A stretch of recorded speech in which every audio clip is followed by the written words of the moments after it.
Voler plus haut, toujours plus haut, jusqu'à tutoyer les sommets et s'inviter au banquet des neiges éternelles. Tel est le pari audacieux que relèvent les pionniers les plus téméraires des débuts de l'aviation.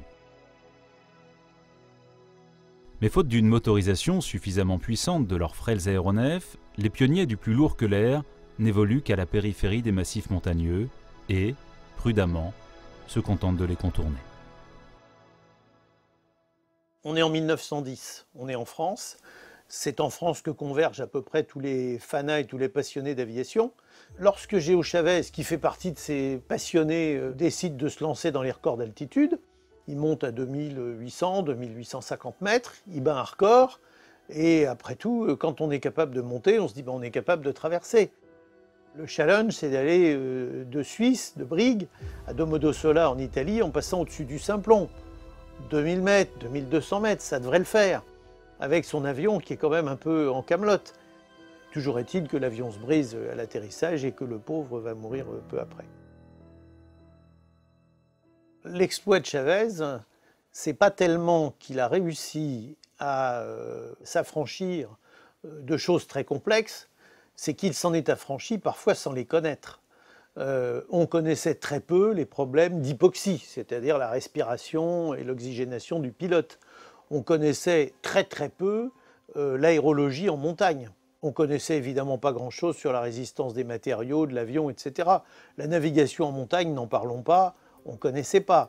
La puissance nécessaire pour monter à certaines altitudes et donc la richesse du mélange du carburant nécessaire au moteur, c'était très empirique.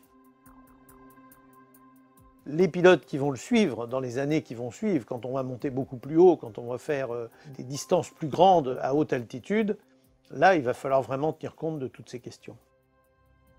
Après Géo Chavez, il va y avoir une tentative pour traverser les Pyrénées, et c'est alors un pilote suisse, Oscar Bider, qui va y parvenir, mais il a déjà l'expérience de Géo Chavez, et l'avion qu'il utilisait, c'était un avion qui était un peu mieux motorisé.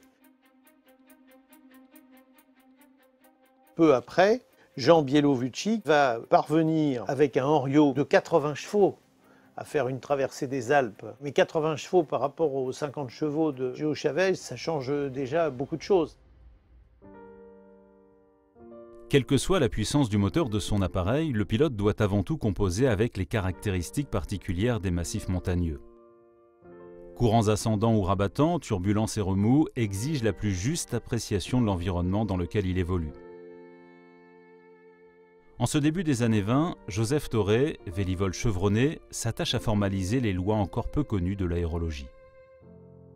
Joseph Thoré est un jurassien qui a été un des premiers pilotes de la Première Guerre mondiale, un des 500 premiers, et qui dès le début a profité de l'aérologie parce qu'à l'époque les moteurs tombaient en panne, donc dès le départ il se posait moteur hélice-calé. Et Thoré a continué à garder cette spécialité, ce qui fait qu'il participait à de nombreux meetings aériens et il se posait systématiquement moteur hélice-calé. Et il était connu pour ça. Donc en 1923, Thoré concrétise ses études en passant au laboratoire Eiffel où il va étudier l'influence du vent sur les reliefs. Il obtiendra un prix de l'Académie des sciences pour ses travaux. Et il a ensuite appliqué toutes ces théories pour développer le travail aérien en montagne. Il a été le premier à utiliser des avions au-delà de leur limite d'altitude. En 1926, vous aviez le laboratoire Vallot, qui est sur le glacier du Mont Blanc, qui avait un problème d'approvisionnement. Le propriétaire de ce laboratoire, M. Dina, a demandé à Joseph Thoré d'approvisionner son laboratoire avant l'arrivée de l'hiver. Thoré a mis au point des systèmes de caissons sous le ventre de l'avion qui permettaient de larguer à chaque passage un colis. Donc ça, c'est le premier cas de travail aérien spécifique, et c'est Joseph Thoré qui l'a mis au point et qui l'a développé.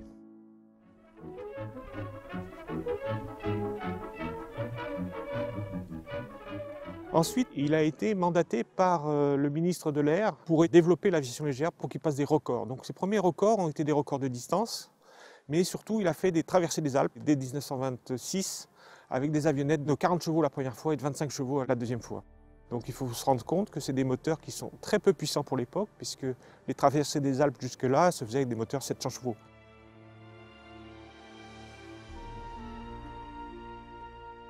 Ensuite, Thoré, quand il s'est rendu compte de l'intérêt de voler en montagne, a développé avec Air Union les premières sociétés de tourisme aérien en montagne. Donc là, il a créé des terrains au pied du Mont Blanc et il emmenait des touristes sur des avions tels que des Samsung 2A2, ensuite des Farman Goliath. Sous d'autres latitudes, entre Argentine et Chili, l'aviation de montagne écrit les pages les plus héroïques de son histoire. Déjà, en avril 1921, l'intrépide Adrian Bolland réussit le défi incroyable de franchir la cordillère des Andes à bord d'un caudron G3 de 80 chevaux. Dans son sillage, les pilotes de la ligne aéropostale, déjà rompus au franchissement des Pyrénées et des Sierras espagnoles, bravent tous les dangers pour faire passer le courrier à travers les Andes. Ils exploitent la moindre opportunité que peuvent offrir les courants ascendants, Jean Mermoz témoigne. J'avais reçu de l'aéropostale la mission de passer du Chili en Argentine en franchissant la partie nord de la cordillère des Andes jusqu'alors mal explorée. C'est ainsi qu'un jour de février, je décolle de Copiapó avec Colno sur mon Laté 28. Le ciel est clair, l'avion s'élève. Droit devant nous, la muraille des Andes. Gigantesque barrage de 6 à 7 km de hauteur étalé tout le long de l'horizon. L'avion est vieux, il plafonne à 4200 mètres. La muraille est à pic et le passage le moins inaccessible se trouve à plus de 4500. À perte de vue, des cimes blanches, magnifiques, scintillent au soleil. Heureusement, le vent d'ouest souffle avec violence. Il faut essayer de l'utiliser. Nous ne pouvons plus tourner ainsi sans agir. Enfin, un courant ascendant nous emporte vers un couloir que j'avais repéré. Nous passons. La chance est avec nous. En 1932, Joseph Torré crée un premier centre de formation de vol en montagne à Chasles-les-Eaux, la fameuse école des remous. En initiant la politique de l'aviation populaire, le ministre de l'Air Pierre Cot favorise la pratique du vol à voile et l'apprentissage du vol en montagne auprès d'une nouvelle génération. Au seuil des années 50, les spécialistes du pilotage en montagne, tous suisses ou savoyards, se comptent encore sur les doigts d'une main. L'intensification du trafic aérien au-dessus des massifs montagneux et le développement de l'alpinisme de loisirs vont mettre leurs aptitudes à contribution dans un nouveau rôle. 1946, il y a du transport aérien qui existe. Il y a des avions déjà gros, le DC-3, enfin le C-53 en l'occurrence. C'est un avion de 20-30 places, quoi. C'est quand même un avion déjà important qui survole des quantités de zones montagneuses, dont les Alpes. Et donc le jour où cet avion, pris dans le mauvais temps, qui a essayé de se faufiler, qui sans doute a dû tenter d'aller jusqu'à Genève, finit par s'écraser en montagne, on est à 3300 mètres d'altitude, et c'est là que deux pilotes qui ont l'expérience du Fizzler-Storch et qui se sont déjà posés à ski avec leur Fizzler-Storch, mais en plaine, vont faire dégager une petite zone et puis vont venir chercher les passagers un par un et les redescendre dans la vallée. C'est le premier sauvetage en montagne grâce à l'aviation. Et en même temps, c'est une utilisation qui s'avère efficace du ski et de l'avion. En se posant en altitude sur une surface glacée et enneigée, ces deux héros renouvellent, 3 décennies plus tard, l'exploit réalisé par leur compatriote François Durafour sur le Dôme du Goûter en 1921. Une manœuvre des plus périlleuses, car l'atterrissage sur le flanc des montagnes nécessite une technique particulière d'approche et un équipement approprié. Et c'est à partir de là que des gens comme Hermann Geiger et quelques autres, Henri Giraud, vont développer la technique du vol en montagne, c'est-à-dire un avion, des skis qu'on peut descendre pour pouvoir poser sur de la neige, et puis connaître l'aérologie, connaître la neige, l'épaisseur de la neige, la dureté de la neige, savoir sous quel angle il faut l'attaquer. On va inventer l'atterrissage et le décollage sur les pentes. Sauf que l'atterrissage et le décollage sur les pentes, ça va obliger à inventer aussi une autre technique qui est je me pose dans la pente, je monte, ça me ralentit, donc j'ai besoin de très peu de terrain. Mais si je reste comme ça, j'y suis pour jusqu'à la fin du monde. Donc ça veut dire qu'on va utiliser son moteur quand on a enfin à peu près réduit la vitesse de son avion pour se remettre tout de suite en position de départ et être prêt à redécoller dans la pente, donc avoir moins de puissance à utiliser pour pouvoir reprendre de la vitesse et décoller. Hermann Geiger, lui, il va continuer tout de suite. Il a compris qu'il y a quelque chose à exploiter. Donc il va créer une compagnie assez rapidement qui s'appelle Air Glacier. Il va créer une entreprise de transport de matériel, de fret, en montagne. Et il va aller, il est basé à Sion, il va aller jusqu'à 7 à 8 avions dans sa société. Il a des pilotes qui travaillent pour lui. Et donc, ils prennent l'habitude de faire soit du largage de charge, soit de l'atterrissage en montagne, à ski, avec des charges. Et il est bien évident qu'à partir du moment où ils s'entraînent à cette activité, où ils ont de l'expérience sur cette activité, ils vont pouvoir, lorsque des accidents se produisent en montagne, être sollicités par les services de secours pour venir rechercher des blessés et les évacuer. Et donc commence ainsi le secours en montagne grâce à Hermann Geiger, qui va être un des premiers Saint-Bernard aériens de la montagne. Le savoir, il faut arriver à l'acquérir. Il a fait plus de 15 000 atterrissages en montagne, Hermann Geiger. Il a vraiment acquis de l'expérience. Donc il en a fait profiter à des gens pour qui ça présentait un intérêt, des pilotes de plaine, des pilotes suisses de Sion et de la région de Sion, ou des gens de la montagne qui voulaient apprendre à se poser en montagne. C'est ainsi que parmi ses élèves, il a eu Henri Giraud, qui est un des plus célèbres pilotes de montagne, mais on en a eu quelques-uns, on a eu Nano Chapelle, on a eu Collot, Jacques Brun à Megève, enfin des gens comme ça, et qui sont des gens qui ont vraiment acquis une connaissance de la montagne, une connaissance du pilotage en montagne, et qui sont devenus des maîtres d'école, permettant de fabriquer une population de pilotes de montagne, parce qu'il ne suffit pas d'être venu un jour et d'avoir appris, il faut revenir et s'entraîner et continuer. Et pour devenir instructeur, il faut entretenir cette compétence sans cesse. Perfectionnant sa technique d'atterrissage sur des pistes toujours plus hautes et toujours plus courtes, Henri Giraud entre dans la légende en réussissant le 23 juin 1960 à poser son chouka sur le sommet du Mont Blanc, événement unique à ce jour. Le Mont Blanc, comme un point de repère, comme un cap à suivre dans l'aventure du vol de montagne. Ce 6 juin 1955, c'est un hélicoptère, un Bell 47, qui éprouvant son moteur à piston de 200 chevaux, se pose sur le toit de l'Europe. S'ensuit la première évacuation sanitaire depuis l'Observatoire Valo, en Alouette 2, en juillet 1956. Il s'agissait d'une opération scientifique qui était conduite au-delà de 4000 mètres, aux alentours de l'Observatoire Valo, c'est-à-dire qui se trouve sur le dôme du Goûter, sous le Mont Blanc, déjà donc très haut, et dans des conditions, comme je le disais, d'aérologie et de température très très froide. Lors de cette opération, il y a eu un blessé. Les hélicoptères étaient déjà sur place puisqu'ils assuraient le soutien logistique de la manip, et ils ont donc réussi à redescendre le blessé en Alouette 2 jusqu'à Chamonix. À cette période du début des années 50, l'hélicoptère a une place très ponctuelle également dans les secours en montagne. Généralement, on ne l'appelle pas au secours. Il se trouve dans le coin parce qu'il est en train de remplir une mission quelconque. Et on profite de la proximité de l'hélicoptère pour lui demander d'intervenir, demander au pilote d'intervenir sur un secours.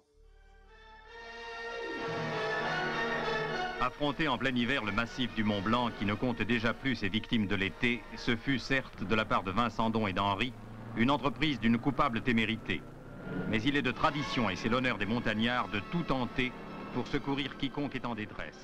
Le drame de Vincent Don et Henri, qui étaient deux alpinistes qui sont morts hélas dans le Mont Blanc, sans qu'on puisse les en sortir, c'est ce qui va faire avancer le plus le concept du secours en montagne dans ce pays avec la globalisation et l'organisation des secours en montagne.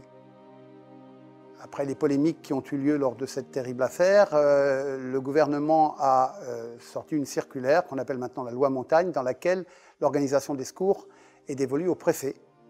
Une des conséquences importantes à travers l'organisation des secours a été la création d'unités spécialisées d'hélicoptères de la protection civile et de la gendarmerie pour être plus près des massifs montagneux et donc pour intervenir plus facilement en montagne. Une caravane de secours pour monter, par exemple, sous le Mont Blanc, là où se trouvaient Vincent Don et Henri en 1956, on va mettre minimum une demi-journée.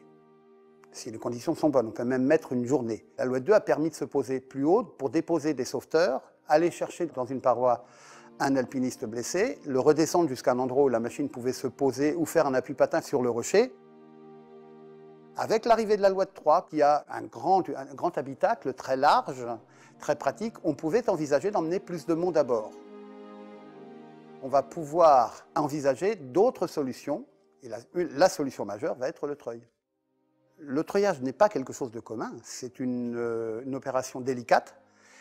D'abord parce que pour le treuillage, l'hélicoptère doit être en vol stationnaire, complètement immobile, autant en hauteur qu'en dans le plan horizontal. Le pilote doit pouvoir maîtriser cela dans des conditions aérologiques dont je rappelle que c'est celle de la haute montagne, avec beaucoup de vent, des grosses difficultés. L'Alouette 3, ça a été l'appareil du sauvetage. C'est l'appareil qui s'est imposé dans le sauvetage aérien. Cette machine qui est derrière moi a été l'outil de 16 087 sauvetages en 32 ans de carrière dans le massif du Mont-Blanc, ce qui est énorme. Elle a été très difficile à remplacer, cette Alouette 3.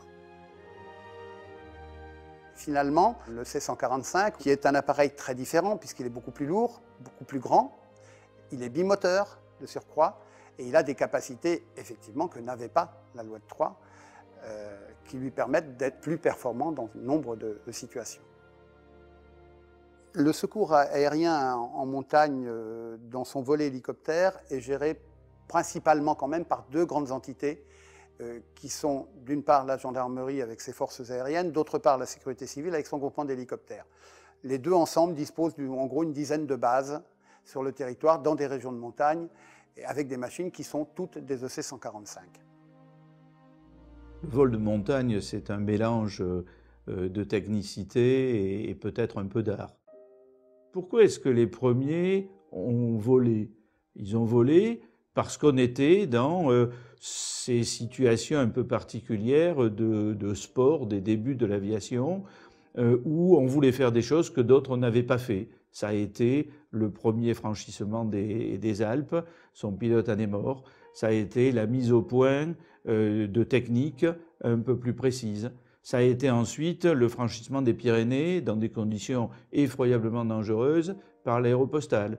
Et puis petit à petit, ça a été le franchissement des Andes avec les exploits de Mermoz, de Guillaumet, mais avant eux d'Adrienne Bolland. Donc toute une histoire où l'exploit était fait pour voyager, ou était fait pour acheminer le courrier, ou était fait pour acheminer des gens. Et je pourrais citer au compte de ces exploits l'alimentation à naissance des tigres volants du général Chennault en survolant l'Himalaya dans des DC-3 non pressurisés et qui étaient près de leur plafond de vol. Et puis, on a connu après une autre période. Monter haut, survoler les montagnes, après la Deuxième Guerre mondiale, c'était devenu facile. En revanche, il y avait toujours des gens qui se tuaient en montagne pour aller faire du ski, de l'alpinisme, enfin des activités sportives. Et la montagne est un lieu de sport, mais reste un lieu dangereux. Comment aller les sauver? Il y a toujours une tradition de sauvetage en montagne. Mais enfin, avec l'avion sur ski, puis avec l'hélicoptère, on avait un outil pour faire ça. Et donc, ce vol de montagne, qui dans ses débuts était un vol de transport, est ensuite devenu autre chose, une autre spécialité de l'aviation, qui est un vol de sauvetage. Et au fond, pour l'aviation de montagne, il faut vouloir, il faut avoir la passion, il faut en rêver, mais il faut aussi avoir bien compris des phénomènes qui n'existent que dans la montagne, qui sont des phénomènes qui peuvent être extrêmement dangereux. Et donc c'est un mélange d'une approche intellectuelle de gens éduqués et en même temps d'une approche esthétique et sportive de gens passionnés.